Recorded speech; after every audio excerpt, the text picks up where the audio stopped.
thay nó côn cho buông ai làm ôn chẳng đá áp bị ban cái bài cái buông chán để có tay tại vô chất tốc đạn nâng đòn nút xa là o nông ca điệp trong tất cả các đôi chi cam vị thi sờ bài tí ní đầm bây giờ bấm phong ơi bị chia vào dương cho room cầm sán để lừa bị say thì cho nông thay bao giờ ní ở căn tại là bầy chẳng chỉ tu tới rồi ca điệp trong đó ní cứ có tay tại miền cầm đất đuôi đam làm bây ơi miền ca là bây là bài nơi tí ní chia vào to ô tiêm chả na po tiêm tăng cầm lăng sầm rạp lúa tiêm tăng ba phê thì chia nâng bà hộp cho cái giang tôi sầm rạp từ từ với nhiều chỉ biết số lục pu mà lục pu ở tô xong đồng khan lục pu tích xong rồi mua lục pu năng tuần thì lục pu nơi trong tị tăng trên này có phải này thì lục pu bạn mà trong mua bún đá hơi giờ chỉ nhận lục rong nơi rung đi thành trên này rồi cái tập bài này bạn mà hơi giờ cá cặp đó dương chập đầm na cá tăng pi chna pi pon đầm muối tăng pi pon trăm đầm muối lục pu đấy trong mà tôi chna pi pon phải pram ní bún ní cứ sản đập nó mà nói lục đào một thứ đầm mì dùng lực khốp tí chna pi đập pram mà đập pram chna mà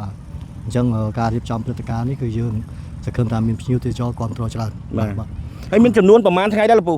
មានចំនួន6 ថ្ងៃ ចំនួន 6 ថ្ងៃ បាទចាប់ពីថ្ងៃទី7ដល់ថ្ងៃទី12អូតាំងពីថ្ងៃទី7ដល់ថ្ងៃទី12បាទហើយនៅក្នុងនោះដែរកម្មវិធីគឺយើងមានអីខ្លះលពូអាចបញ្ជាក់តិចបានកម្មវិធីយើងមាន concert ដែលមានតារាមិនជាល្បីទេប៉ុន្តែយើងក៏ជាការសាកល្បងណាបាទតារាកម្រិតមធ្យមដែលចូលរួមសម្ដែងហើយនៅក្នុងនោះគឺមានកីឡាបដាល់ដែរមានបដាល់ទៀតអូល្បីមែនតើហើយកម្មវិធីមួយទៀតសម្រាប់ពេលថ្ងៃគឺយើងរាំបាញ់ទឹកបាទហើយនឹងការប្រកួតកីឡាបាល់ទះលើវាលខ្សាច់ប្រកួតកីឡាលើវាលខ្សាច់ទៀតហើយមានកីឡាករមកខាងណាខ្លះលពូកីឡាករយើងពីវនីវឲ្យស្ម័គ្រចិត្តទាំងអស់ទាំងខេត្តត្បូងឃ្មុំក៏យើងទទួលដែរមកយកកាត់តិចមកមកយើងបាននឹងបន្ថែមទៀតបាទអែមណាយើងបានរៀបចំជាពានរង្វាន់ជាទង់ជ័យលាភីសម្រាប់ប្រកួតឲ្យកីឡាករយើងបាទអូអញ្ចឹងការប្រកួតបាល់ទះនោះគឺមានពានហើយនឹងទង់បាទនេះផងដែរអូបាទនេះប្រកួតបាល់ទះណាឆ្នេរខ្សាច់កោះប៉ែនលពូណាបាទបុនឆ្នេរកោះប៉ែនបាទបុនឆ្នេរកោះប៉ែនលពូក្នុងនាមលពូជាថ្នាក់ដឹកនាំនៅក្នុងឆ្នេរខ្សាច់កោះប៉ែននេះតើលពូមានអារម្មណ៍យ៉ាងណាដែរដែលលោកអភិបាលនៃគណៈបាលខេត្តកំពង់ចាមអាយដាមអ៊ុនចន្ទាមានការយកចិត្តទុកដាក់សម្រាប់ឲ្យបង្កើតមានកម្មវិធីបុណ្យនេះឡើងលពូបាទជាបឋមក៏ខ្ញុំសូមថ្លែងអំណរគុណចំពោះអាយដាមអ៊ុនចន្ទាអភិបាលគណៈបាលខេត្តកំពង់ចាមដែលគាត់តែងតែយកចិត្តទុកដាក់និងផ្ដល់អនុសាសន៍ល្អក្នុងការរៀបចំព្រឹត្តិការណ៍ក៏ដូចជាកម្មវិធីសប្បាយទីនេះដើម្បីបំផុសឲ្យប្រជាពលរដ្ឋយើងចូលរួមកំសាន្តនៅលើវិស័យទេសចរក្នុងខេត្តរបស់យើងនេះឲ្យកាន់តែល្បីអញ្ចឹងជាទូទៅរាល់ការរៀបចំទាំងអស់នេះគឺគាត់តែងតែមានកំណត់ដូចដើមដើម្បីឲ្យមានការល្បីល្បាញនៅទីនេះជាបន្តបាទហើយមួយវិញទៀតតើតម្លៃថ្លៃថ្នូរនៃការលក់ដូរអាហារនិងភេសជ្ជៈថ្ងៃបុណ្យតើមានការឡើងឬមួយក៏យ៉ាងណាដែរក៏តម្លៃធម្មតាលោកពូបាទចំពោះបញ្ហាតម្លៃម្ហូបអាហារនិងតម្លៃសម្បត្តិភ្ញៀវចេញចូលគឺយើងរយៈពេល15ឆ្នាំនេះគឺយើងមិនដែលមានឡើងថ្លៃនៅពេលណាមួយទេបាទគឺយើងរក្សាតម្លៃនៅថេររហូតសម្បត្តិចូលមកក៏តម្លៃធម្មតាតម្លៃលក់ក៏ធម្មតាលោកពូអាចបញ្ជាក់បានទេឡានប្រមាណម៉ូតូប្រមាណដើម្បីឲ្យប្រជាពលរដ្ឋគាត់ងាយដាក់លុយមកដើម្បីកុំឲ្យខ្វះបាទអរគុណ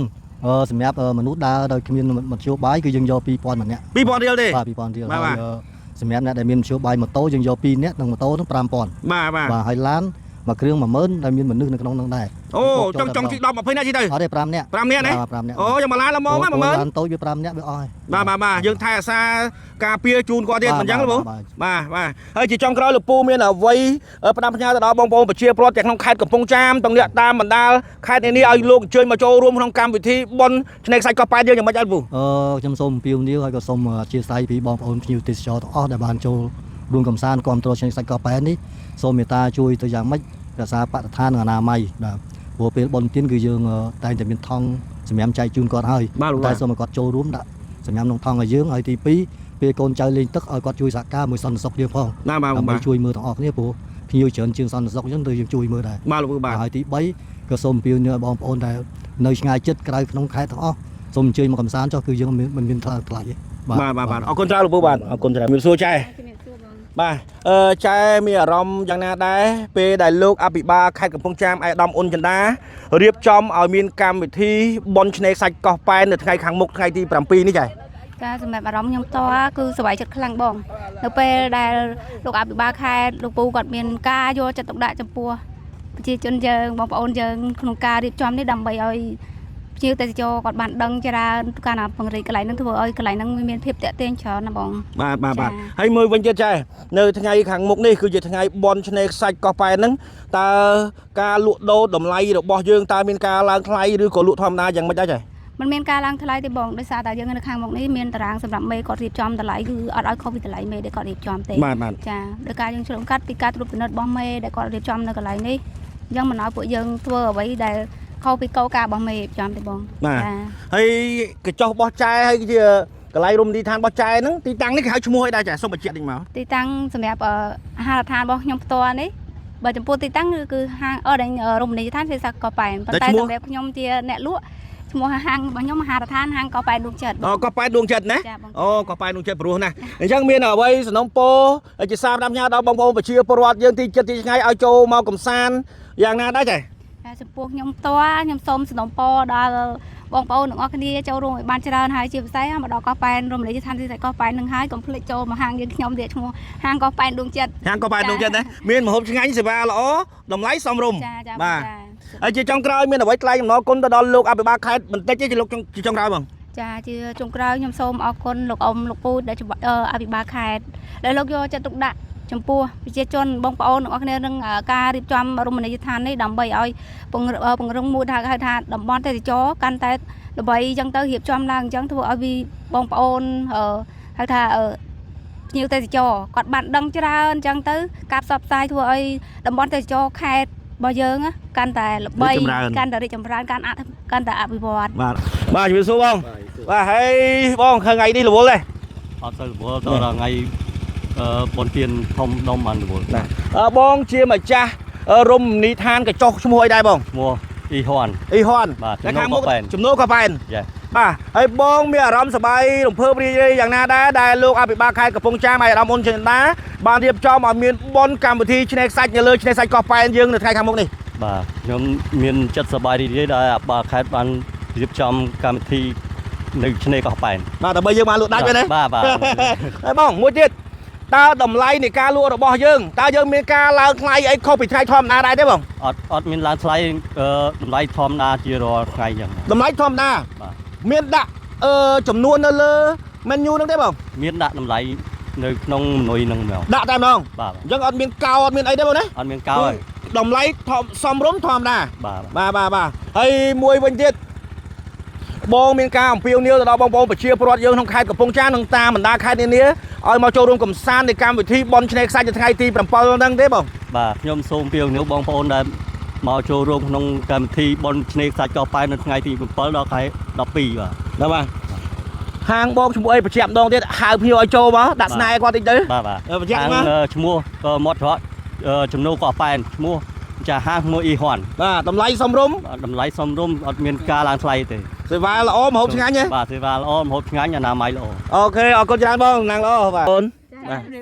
មានឈ្មោះអីដែរបើខ្ញុំឈ្មោះឡាពូឈ្មោះសិលាណាចាហើយឆ្នាំនេះអាយុប៉ុន្មានហើយអាយុ20ឆ្នាំ20ឆ្នាំណាហេស្អាតណាស់ហើយកញ្ញាខាងនេះឈ្មោះអីដែរចូលគឹមហាងបាទឈ្មោះចិននេះចិនកូនចិនទេហើយខាងនេះឈ្មោះអីឈ្មោះស្រីយ៉ាស្រីយ៉ាអីឥឡូវនេះយើងមានត្រៀមអីខ្លះហើយសម្រាប់កម្មវិធីបនឆ្នេរខ្សាច់កោះប៉ែនថ្ងៃទី 7 នេះក្មួយ អូត្រៀមច្រើនណាពូត្រៀមទាំងកម្លាំងសម្រាប់លក់ត្រៀមទាំងរបស់របរភេទជ្ជៈនិងរបស់ហូបចុកគ្រប់យ៉ាងទុកសម្រាប់ទទួលភ្ញៀវហើយការលក់នោះដែរយើងមានលក់តម្លៃដែលថ្លៃលើសពីថ្ងៃធម្មតាទេក្មួយអត់ទេតម្លៃនៅដូចដើមពូតម្លៃដូចដើមណាមុំអស់យើងសំបីសំពោដល់បងប្អូនយើងឲ្យមកជួយទិញអីខ្លះទេក្មួយសំណុំពរឲ្យអ្នកមកលេងទាំងអស់គ្នាជួយ